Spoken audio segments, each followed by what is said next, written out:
I was grasping at comfort. For her, and perhaps for myself. She sat where I left her, half reclined against the cushions, still shirtless, the new bandage secure around her side. I kept my gaze on her face now. I had already failed myself once. When I handed her the cup, she took it, her fingers brushing mine. Intentional? Accidental? I couldn't say. She drank slowly, her eyes watching me over the rim like a hawk might study a thing that moved too fast.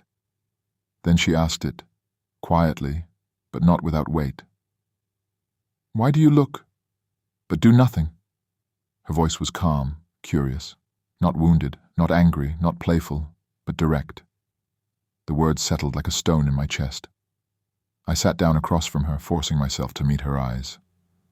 I would not lie to her. Not now. Not ever. She deserved more than that. I folded my hands in my lap, forcing my voice to stay even. Because I am not a man without control. She tilted her head, her gaze never leaving mine. She was listening, not waiting to pounce. That surprised me. "I do not lie to myself and say I feel nothing," I continued, my voice quieter now. "But feelings, desire, do not give me leave to act. Not when I have something more important than want." Her expression shifted, faintly. She was reading me, perhaps trying to decide if I was being truthful. I was. "I have respect for you, Zafira," I said, "as a person, not just a princess. A woman who has endured much, who has fought, who has scars, physical and otherwise. You are not mine to touch or take. You are your own." The fire crackled behind us, the sound soft and distant. She still said nothing. "I respect your people," I added. "I am not one of them.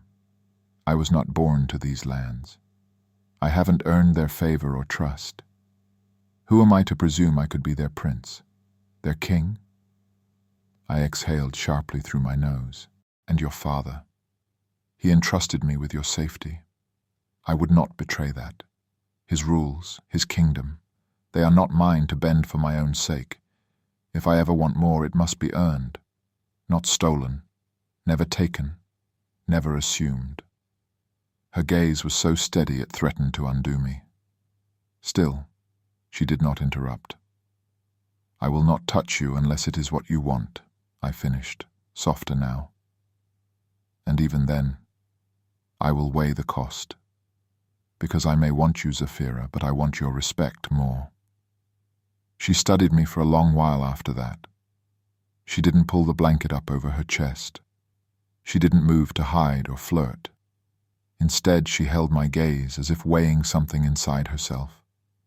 Then finally she spoke. "I see now that you respect me."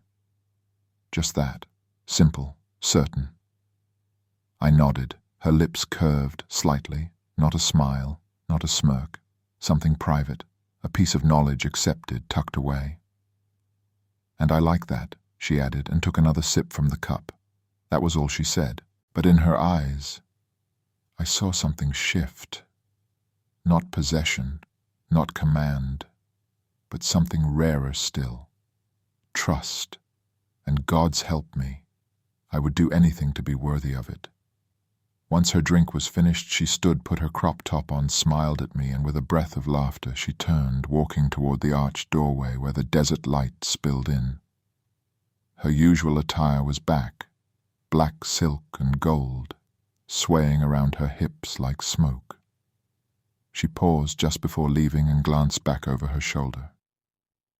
"Thank you, healer," she said, but there was more weight in her voice than formality ever held. "For everything." And then she was gone, vanishing into the palace halls like a shadow slipping free of the candlelight.